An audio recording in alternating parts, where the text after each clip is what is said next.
Bonjour à tous les amateurs de lecture. La COVID bouleverse tout, même la programmation. Ce qui fait que lors des prochaines semaines, je serai remplacée par France-Anne Blanchette, Stéphane Garneau et Emmanuel Latendresse. Je vous souhaite de belles rencontres littéraires. On se revoit à la fin de l'entrevue pour ma chronique habituelle. Merci.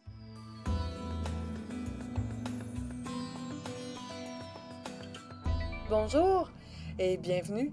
Je m'appelle France-Anne Blanchette, puis je suis en remplacement pour cette semaine avec beaucoup de bonheur. Et aujourd'hui, on reçoit un futur remplaçant aussi des semaines prochaines et suivantes, enfin, Stéphane Garneau. Bonjour. Alors, aujourd'hui, tu es venu nous parler d'un ouvrage que tu as réalisé. Oui, pour le temps des fêtes. Donc, là, le temps des fêtes est fini, mais question de prolonger la fête. Y a pas de Ben oui! Puis tout le monde aime ça entendre parler de Noël, que ce soit après le temps des fêtes ou avant les fêtes. Tout à fait. Donc, l'ouvrage que j'ai sorti, c'est Santa Claus at Thetford Mines, les célébrations de la fête de Noël 1915-1935. OK.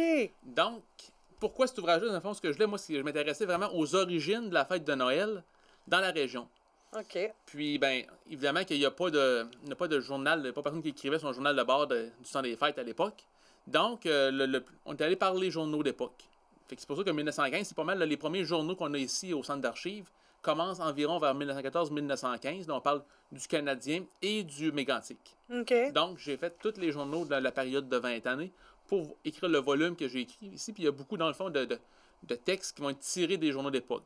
OK. Les gens vont voir aussi que, dans le fond, on n'écrit pas dans un journal à l'époque comme aujourd'hui. Non. Non, c'est plus romancé des fois les textes. On rit à lire les textes des journalistes. Et puis, 1935, j'ai arrêté à ce moment-là parce qu'on commençait plus à tomber dans le commercial. OK. Moi, dans le fond, je voulais vraiment aller aux origines là, avant qu'on tombe vraiment dans l'aspect très, très mercantile de la fête. Mais l'amorce de tout ça, excuse-moi, mais moi, c'est ça qui m'intéresse aussi, là. Qu'est-ce qui fait qu'on a le goût d'écrire sur Noël? Ça, c'est la première chose. Puis qu'on a le goût de savoir Noël dans notre coin de pays, comment ça se passe. Tu sais, il y a le... Ben, pour commencer, je suis un fan de Noël. Ça, c'est j'ai toujours aimé Noël. Nous, le sapin, il est fait la première fin de semaine qui suit l'Halloween. Le sapin, il se fait à la maison. Fait que le 6e de l'année, en partant, on est en mode Noël. Fait qu'on est une famille qui aime beaucoup ça. Ouais. Et puis l'autre chose, c'est que l'an passé, Septentrion a lancé un volume qui s'appelait au temps de la carriole, Noël au temps de la carriole. Ça racontait l'histoire de la fête de Noël au Québec. OK. Fait que là, j'ai dit, c'est intéressant le concept, mais j'aimerais ça voir pour la région. Est-ce que ce que je lis pour le Québec est pareil pour la région? Oui, c'est intéressant. Fait que c'est pour ça le concept que je suis arrivé à mon livre. D'accord. Et puis là, j'ai commencé mes recherches dans les journaux pour la période de 20 ans que je faisais. Puis suite à ça, j'ai divisé mon ouvrage en 5 chapitres. OK. Pour couvrir pas mal là, toutes les clauses de la fête. Dans le fond, le premier chapitre, c'est le religieux. Je veux pas le sacré. Parce que je veux pas Noël, c'est d'abord une fête religieuse à l'époque. Tout à fait. Le deuxième, c'est la charité. Tout ce qui est là, collecte d'argent, Guignoler. Ces choses-là, oui, évidemment. Ouais. Le troisième, c'est la fête en tant que telle, là, les origines de la fête dans la région. Le Père Noël, ces choses-là. La quatrième, c'est les attraines, les cadeaux. Qu'est-ce qu'on se donne à l'époque en cadeau. Et on finit avec la cinquième, qui est les victoires. Qu'est-ce qu'on va manger à table dans le temps des fêtes. OK. Donc, si on va sur mes chapitres, comme je disais, le premier chapitre, veut pas, comme on dit, c'est d'abord une fête religieuse. Hein? Ouais. À l'époque, contrairement à aujourd'hui, l'aspect religieux est beaucoup disparu. On a plus une fête profane, mais à l'époque, c'est beaucoup une fête religieuse, veut pas. C'est une fête qui commence à se préparer à partir de l'Avent.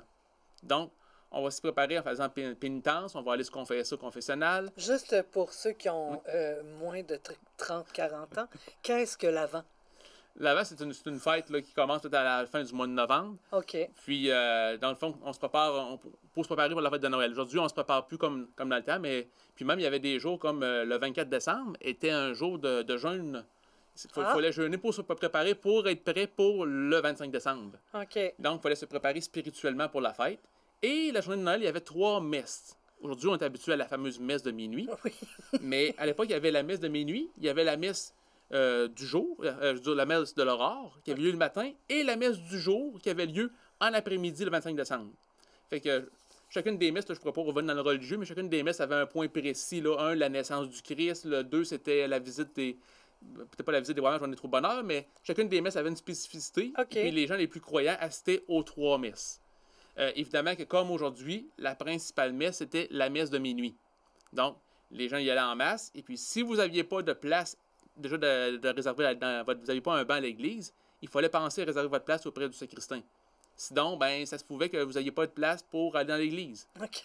Puis on voit que ça se dépasse parce que là, à un moment donné, dans les années 1920, on dit dans les journaux, ben, si vous avez pas, on demande aux jeunes de ne pas aller à côté de la chorale pour suivre la messe. Ça veut dire que là, on était rendu assez haut dans le jubin. Ici, on était assis, on était rendu à côté de la chorale pour voir la messe de minuit. C'est que l'église est rendue assez pleine.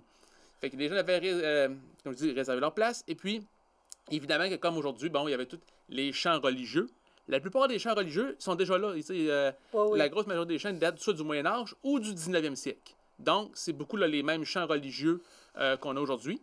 Il va y avoir des chants chantés en français, ce qui est plutôt rare parce que les messes se font en latin. Mais il va y avoir des chants en langue. En latin, comme la de Fideles. Mais il va aussi avoir des chants chantés en français, ce qui est un peu différent, vu que absolument, les messes se font encore en latin à cette époque-là. On est avant le Concile Vatican II. Et puis, bon, la fameuse chanson, le fameux minuit chrétien qu'on appelait aussi le Noël d'Adam. Parce que le compositeur de la musique, c'est un monsieur Adam. Fait que souvent, dans les journaux d'époque, on va voir, ils vont nous faire le menu musical de la messe de minuit, avec qui chante quoi. Et c'est drôle parce que des fois, on voit M. Cléophas Adams va chanter la messe d'Adam, qui est notre fameux minuit chrétien. Et c'est drôle à dire, mais l'Église n'aimait pas le minuit chrétien. Pourquoi? C'est parce que ça volait, si je peux dire, ça volait le show à la messe de minuit. Nous, on était là pour fêter la naissance de Jésus. Puis là, tout le monde était là, eux autres, à attendre la fameuse note pour savoir si le chanteur va bien réussir la dernière note. Fait que les religions pensaient un bout de temps peut-être enlever le minuit chrétien de la messe, mais finalement, avec un chant qui a une telle popularité, impossible d'enlever le chant de la messe. Donc, fait que c'est ça. Fait que, puis pour les gens qui ne pouvaient pas assister à la messe de minuit, ben, à l'époque, il y avait la radio. Donc, la messe était radiodiffusée, fait qu'à partir de chez eux, les gens qui étaient malades, ceux qui devaient rester à la maison pour s'occuper des jeunes enfants, ben, pouvaient au moins écouter la messe à partir de leur poste de radio. Puis, est-ce que tu sais si à cette époque-là, il y avait de la quête? Oui, il y avait aussi la quête. Ça veut dire que le 24, il y avait 3 quêtes. Mais c'est ça, je dis, c'est un peu... C'était payant. Ça s'en va aussi pour vers mon deuxième chapitre, qui est la charité, parce que déjà, d'abord aussi, c'est ça, c'est la religion, comme on dit, on se prépare spirituellement, mais une façon de se préparer aussi, c'est d'aider notre prochain, aider notre plus pauvre, le plus pauvre. Donc, la quête était plus importante à Noël, mais il y avait aussi d'autres actes de charité. Par exemple, il y avait souvent des tirages, parce qu'il y avait un orphelinat du Lac-Noir situé à Black Lake. Souvent, on allait faire des tirages pour ramasser des fonds pour l'orphelinat. Puis il y avait les chevaliers de colons aussi qui, à chaque année, allaient donner des cadeaux de Noël aux enfants qui étaient situés à l'orphelinat. Mais ce que juste pour finir, pendant que je pense, c'est que avant ça, les Canadiens français ne fêtaient pas nécessairement Noël. Les cadeaux de Noël, qu'on appelle, avaient lieu plus au jour de l'an. Le 25 décembre, c'était la fête, on fêtait vraiment le religieux, la naissance de Jésus-Christ. Et le 1er janvier, c'était les étrennes du Nouvel An. Et c'était le petit Jésus qui laissait les cadeaux dans les bas des enfants, à l'origine. Ça, c'était avant que la culture anglo-saxonne, on reviendra dans quelques instants, nous amène le fameux Père Noël. Donc, comme on disait, dans le fond, la charité. Et puis, la fameuse guignolée aussi, qu'on va voir après. La guignolée existait déjà, sauf qu'elle était au début plus vers le jour de l'an. C'est au début des années 1920 qu'on va amener la guignolée la veille de Noël. Puis là, à ce moment-là, bon, on va passer dans les rues. Différents organismes, c'est pas toujours les mêmes. L'œuvre de la jeunesse, ça peut être les chevaliers colons, ça peut être l'OTJ. Puis ce qui est le fun, c'est que là, comme c'est pas toujours les mêmes qui ramassent la quête d'une à l'autre, on va se tirer la pipe dans les journaux. Là, on va voir, les chez colons dire on a ramassé plus l'année passée que les gens de l'OTJ. Puis là, ils vont dire ben non, c'est pas vrai, c'est parce que telle chose cette année est arrivée qu'ils vont se tirer un peu la pipe entre eux autres. Comme une saine compétition. Ouais. Puis là, c'est drôle. Vous voyez, j'ai quelques montants on peut voir les montants un petit peu. Que les gens ramassaient à l'époque pour vous donner un ordre de grandeur. Voyez-vous, en 1922, on a ramassé 221 $ alors de la guignolée. En 1925, on parle de 411,95 $. Et puis en 1930, 551 $ en argent et 300 $ en provision. Donc, pour 1930, c'est quand même des bons choses. Ben oui. Surtout quand 300 en provision à cette époque-là. Et en 1930, c'est pas une bonne période. On se souvient que 1929, c'est la crise financière. Tout à fait. Fait qu'on a quand même des bons montants là, pour aider les familles plus pauvres dans la région. Super. Donc, ça, c'est beaucoup les deux aspects, la charité, le religieux, plus pour le côté religieux. Et il y a tout l'aspect de la fête qu'on va voir arriver au début du siècle. Comme je vous disais, au début, c'est le petit Jésus. Mais comme on est collé, veut pas sur la culture anglo-saxonne, via les anglophones qui habitent le Québec et notre proximité avec les États-Unis, veut pas que ce qui était déjà présent aux États-Unis va se ramasser éventuellement ici. D'abord, donc, on va le voir, c'est la personne va s'appeler Santa Claus, qui était le nom du personnage. Puis déjà, vous voyez, il était populaire. J'ai essayé de lire un petit texte dans le journal qui a été publié en 1915 dans le Mégantic. On dit, regardez, vendredi après-midi, veille de Noël, Santa Claus arrive en ville par la côte nord et arrêta au King Cash Store. King Cash Store était sur la rue Notre-Dame. C'est aujourd'hui le bâtiment qui occupe Jesconil. OK. On dit, bon, la nouvelle s'est répandue immédiatement parmi les jeunes populations et les enfants joyeux vinrent de tous les côtés. Vers les 6 heures, alors que le magasin et la rue furent encombrés, Santa Claus vint à la porte et avec l'aide de plusieurs employés donnant des sacs d'une demi-livre de bonbons à chaque enfant, 2000 sacs furent en tout distribués. Wow! Il faut compter qu'à l'époque, Ted Fairmans compte environ 5000 personnes. Fait qu'il y a sûrement du monde qui sont venus dans des dehors. On dit que... Le Père Noël était fort, était populaire. C'est ça, fait qu'on dit que les enfants ont remis aussi leur lettre à Santa Claus. Fait que déjà, vous voyez qu'en 1915... on commence déjà à avoir la culture là, du Santa Claus. Ouais. Le personnage va changer de nom vers début des années 1920. On va l'appeler le bonhomme Noël. Pourquoi qu'on change de nom? C'est que 14-18, c'est la Première Guerre mondiale. Et on affronte qui? Les Allemands. Oui, Santa Claus est un nom à consonance germanophone. c'est vrai. Donc, c'est pas un nom très très winner, si je peux dire, pour un Père Noël. Fait qu'on se met à l'appeler bonhomme Noël. Et vers le milieu, vers 1924-25, là, on va véritablement y aller avec le bon vieux Père Noël, qui est la traduction française de Father Christmas, qui était utilisée par les anglophones. OK. Et ça, on le voit là, par les publicités, j'en ai quelques-unes dans mon volume, là, où on voit là, la transition Santa Claus, bonhomme Noël, Père Noël. Évidemment que tout l'imaginaire Oui. va se développer aussi. C'est marqué, ils sont en chemin, Père Noël s'en vient pour de bon avec toutes ses chèvres. C'est chèvre. Ouais, le joyeux vieux Père Noël est en chemin pour notre magasin venant des parties lointaines et froides du Nord et les chèvres sont aussi grasses que du beurre et ont tant d'endurance que de l'acier. Fait qu'on voit que la légende est encore à faire. On est pas... Le petit Reine au nez rouge n'existe pas encore. Là. On a le personnage principal, mais... Puis il y a place à l'imaginaire beaucoup plus réjouissant. Hein? Fait que probablement que ceux qui ont vu les reines ont pensé que c'était des chèvres. On a encore de la misère avec la traduction littérale de l'anglophone au français. OK. Fait que c'est des choses qui sont drôles de voir. Ben oui. Mais le sapin est déjà là. On voit que les gens vont installer des sapins. Donc, la fête commence déjà à vraiment être présente, là, à s'installer. Je vous dirais, là, dans les années 1920, là, 1915, on voyait déjà que le Père Noël donnait déjà des sacs de bonbons. Mm-hmm. On est déjà rendu là. Les cadeaux, maintenant, si on regarde le tout, qui était mon 4e chapitre, Ouais. les cadeaux, ce qu'il faut savoir, c'est qu'on ne peut pas donner n'importe quoi à n'importe qui. C'est très, très, là... Comme là, pour prendre quelques idées, je vais vous donner quelques idées de cadeaux que vous pourriez avoir selon le groupe d'âge que vous êtes. Voyez-vous, on dit... Donc, les fillettes vont recevoir des poupées, des kits miniatures d'école, des services de table, des bracelets, de la peinture, des peignes. Le garçon va avoir des jouets mécaniques, des soldats de plomb, des coffres d'outils, des trompettes, des blocs de construction, des pompes à incendie, des petits cochons pour apprendre les vertus de l'épargne. Bon, les grandes sortes, des mouchoirs, des écharpes, des trousses de toilette, des bagues, des montres, des cabinets de musique, ainsi de suite, des grands frères, des rasoirs. Donc, on voit que c'est très, très, très... Genré. Genré, contrairement à aujourd'hui, là. Et puis, on ne peut pas donner non plus à n'importe qui. C'est-à-dire qu'un homme ne peut pas faire un cadeau de Noël à une femme s'il n'est pas en couple avec elle. Socialement, c'est mal vu. OK. Qu'est-ce qu'il y a des bonnes Noël? Le bon Noël existe déjà aussi. OK. Oui. Et puis, lorsqu'on va voir aussi, c'est les entreprises. Bon, l'employeur va faire des cadeaux à ses employés. On voit ici beaucoup de compagnies minières qui vont donner des montants d'argent à leurs employés dans le temps des fêtes. Bon, des fois, ça fait quelques chicanes, comme on voit dans les journaux, parce qu'il y a une année que l'Asbestos Corporation va donner un cadeau à leur employé de bureau, mais pas aux mineurs dans le trou.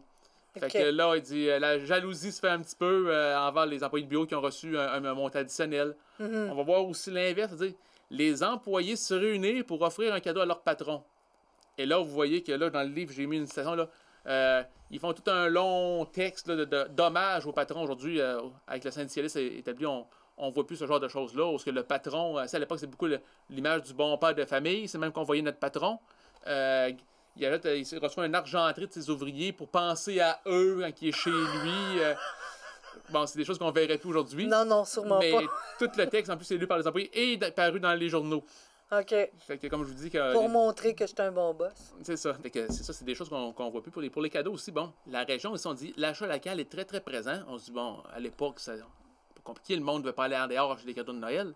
Mais à l'époque, aujourd'hui, c'est l'Internet. Mais à l'époque, qu'est-ce qui compétitionnait l'achat local? Les catalogues des grands magasins.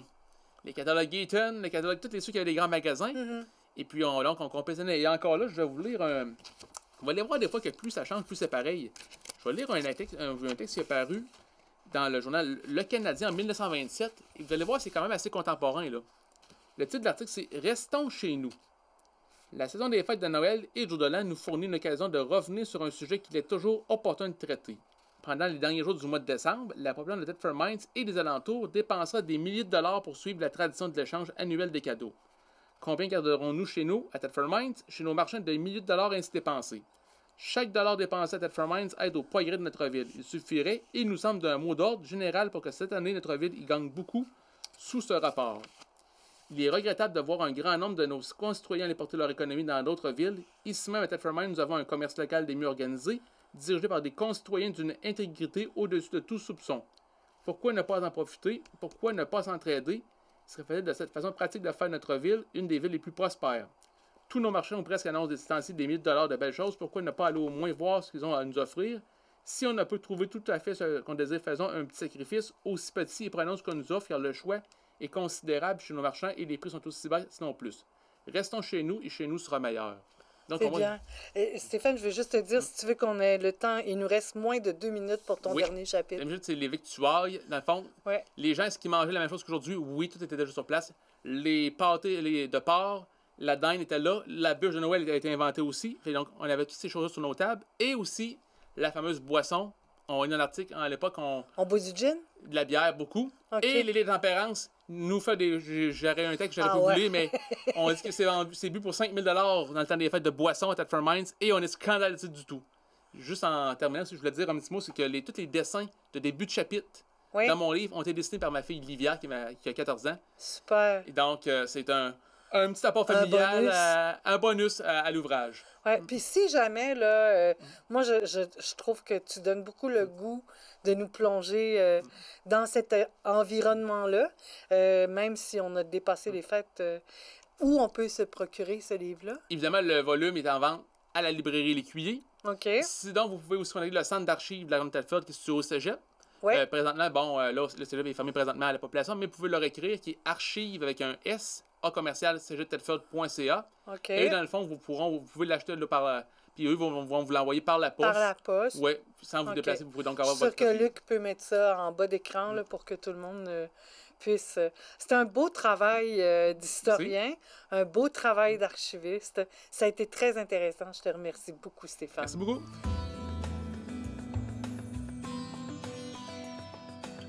Aujourd'hui, je vais vous parler d'un livre humoristique. C'est rare, mais c'est rare qu'un livre humoristique me fait rire, mais celui-là m'a fait rire. Le titre, c'est La vieille qui cassait la baraque de Anne-Lise Besnier. Je ne sais pas si je le prononce comme il faut, là, ça s'écrit B-E-S-N-I-E-R. C'est un livre de 300 pages à peu près. C'est l'histoire d'une vieille, Colette, qui a 71 ans. Et elle vit seule dans son appartement. Après le décès de son mari, elle a quitté le village où elle habitait, puis elle s'est loin d'un appartement plus petit pour avoir moins d'entretien.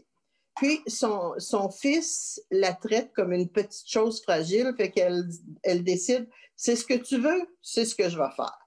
Et elle se comporte comme une vieille, mais une vieille tannante, vraiment tannante. Quand son fils vient la voir de façon très régulière, une fois par mois. Et quand il vient, elle se prépare. Donc, elle installe des vieilles affaires, elle porte une vieille robe de chambre, les pantoufles, les vieilles pantoufles de son mari, elle est échevelée, elle se plaint de tout le temps. Pour se renseigner comme il faut, elle s'est acheté une tablette. Il y a quelqu'un qui vient lui donner des cours, mais ça, elle ne montre pas ça à son fils, là. Et puis, elle se renseigne sur les différentes maladies des personnes âgées. Et puis, elle a les symptômes. Donc, elle décrit les symptômes à son fils. Et là, lui, ben, il la plaint, puis il essaie de l'encourager, de l'aider. Puis là, elle donne des signes d'Alzheimer. Elle oublie le nom de son petit-fils. Elle oublie que son fils est marié. Elle oublie l'endroit où il réside. Et puis lui, ben, il pense que c'est la dégénérescence à partir de la maladie d'Alzheimer, bien sûr, mais ce n'est pas du tout le cas. Et ce qui est drôle là-dedans, c'est que lui, il est vendeur, comme on dit dans le livre, je vais vous dire le même mot, là, de protection hygiénique pour aînés. C'est-à-dire, il vend des couches pour les vieux. Et puis, elle n'est pas cliente, puis elle ne veut pas en acheter non plus. Aussitôt qu'il est parti, elle enlève les bibelots, les décorations qu'elle n'aime pas, et elle s'installe avec un whisky dans son fauteuil, puis elle fait de la lecture. Puis, elle a une double vie. C'est-à-dire qu'une fois par mois, la semaine après que son fils est venu, elle se rend à Paris chez une amie. Cette amie-là a épousé, c'est une amie d'enfance. Elle a 2 amies d'enfance. Il y en a une qui demeure dans le village où elle demeurait avant, mais elle commence à souffrir d'Alzheimer. Il y a des journées qui sont bonnes, des journées qui sont moins bonnes. L'autre qui est à Paris, elle avait épousé un diplomate, elle vit à Paris, puis elle a une vie un peu plus olé-olé. Donc, elle va la rencontrer une fois par mois. Elle part dans ses vieux vêtements parce que les gens d'alentour la connaissent comme ça. Elle s'apporte un sac de voyage et dans le train, juste avant d'arriver à Paris, elle s'en va dans la salle de bain et elle se change. Là, elle sort habillée en jeans, habillée beaucoup plus mode. Rendue chez son amie, c'est des sorties toute la fin de semaine, le resto, les spectacles, des rencontres intéressantes d'hommes avec son ami. Bon. Et elle revient et elle reprend sa routine. Sa routine, c'est elle va chez le médecin de façon très, très régulière, renseignée sur les symptômes de la vieillesse. Elle les invoque devant le médecin pour avoir de la médication en cas d'avoir de l'arthrose, par exemple. Et puis, elle se rend après ça à la pharmacie où elle fait, dépendant comment elle file, là, où elle fait des fois un show qui peut durer 15-20 minutes, puis elle retarde tous les patients. Puis elle dit qu'elle trouve ça drôle parce que les gens avec les vieux sont tolérants. Par exemple, elle arrive chez le médecin et elle s'assoit toujours à la même place. Puis quand quelqu'un est assis à sa place, ben à sa place, chez le médecin, une salle d'attente, elle leur dit « T'es à ma place ». Et les gens se tassent, lui laissent la chaise. Et c'est comme ça, elle profite de toutes les occasions comme ça. Et à un moment donné, arrive ce qui devait arriver, c'est-à-dire lors de son voyage à Paris, ils sont allés dans un restaurant chic, elle et son amie, et il y a quelqu'un qui l'a vu. Mais là, elle ne le sait pas. Quelques jours après, on frappe à sa porte, elle ouvre, il y a un homme qui est un des locataires de l'immeuble où elle demeure. Et puis, il est là avec une petite fille. Puis là, il lui apprend qu'il l'a vue au restaurant, qui n'avait pas du tout la même allure, qui a pris le même train qu'elle, mais là, elle n'a pas fait attention, qu'il a pris le même train qu'elle, qu'il l'a vu, qu'elle est allée à la salle de bain, qu'elle s'est changée pour son retour, qu'il avait déjà patienté 20 minutes à la pharmacie parce que madame faisait son spectacle. Donc, à ce moment-là, c'est là que tout apparaît. Fait que là, elle est obligée de composer avec l'histoire. Comme elle dit à un moment donné dans le livre, elle se dit « Chippie un jour, Chippie toujours ». Elle continue sa vie très chialeuse, mais la petite fille qui accompagne le monsieur lui est sympathique tout de suite. Puis là, je change de zone. Là. Elle rencontre souvent son amie qui souffre d'Alzheimer. Il y a des journées où ça va bien, d'autres journées un petit peu moins. Puis elle se rend de temps en temps au cimetière où est enterré son mari pour aller faire comme une visite, là, si vous voulez. Et puis, à un moment donné, elle arrive au cimetière et il y a des fleurs qui sont déposées sur la tombe de son mari. Puis c'est pas elle qui les a déposées, là. Donc elle se demande qu'est-ce qui s'est passé. Et puis le type qui est allé la voir, il s'appelait Thomas, là, le type avec la petite fille, il lui demande pourquoi elle fait ça. Nous autres aussi, on se demande ça, pourquoi elle fait ça. Au début, elle disait que c'était pour s'amuser. Puis que comme son fils embarquait dans l'histoire, elle a continué. Puis après ça, elle dit, c'est devenu comme une drogue. Je peux plus m'arrêter. Elle trouve ça bien le fun de trouver toutes sortes de façons de les tromper. Puis ça lui a dit qu'elle trouve ça spécial, comment les gens vont tolérer les personnes âgées qui vont chialer, qui vont se plaindre, puis ça l'amuse. C'est pour ça qu'elle l'a fait. L'auteur de ce livre-là, Anne-Lise Besnier, c'est une auteure française qui a une trentaine d'années. Elle a écrit un autre livre que je vais probablement lire parce que celui-là, j'ai trouvé ça intéressant. Le titre, c'est « Les vieux se font la malle ». Celui dont je vous ai parlé, c'est le premier qu'elle a écrit. Et pour écrire, elle a participé à des ateliers d'écriture en ligne. Comme c'est très français, là, ça s'appelle Masterclass en ligne avec Éric Emmanuel Schmitt. Et c'est à partir de cet atelier d'écriture qu'elle avait le livre déjà écrit, mais qu'elle l'a modifié beaucoup sur les conseils de cet auteur-là. Et c'est là qu'elle a publié son livre, qui a connu beaucoup de succès. C'est paru, je pense que c'est l'année passée, en 2020. Et puis, elle en a écrit un autre que je vous ai nommé. Donc, c'est un livre que je vous recommande. C'est intéressant et c'est drôle. Et ça n'arrive pas souvent qu'un livre est vraiment drôle. Il arrive toutes sortes de situations et elle s'en sort facilement. Je termine en vous disant, comme à l'habitude, une phrase. La lecture permet d'aller quelque part quand il faut rester où on est. Je trouve que dans les circonstances, c'est une phrase qui s'applique vraiment.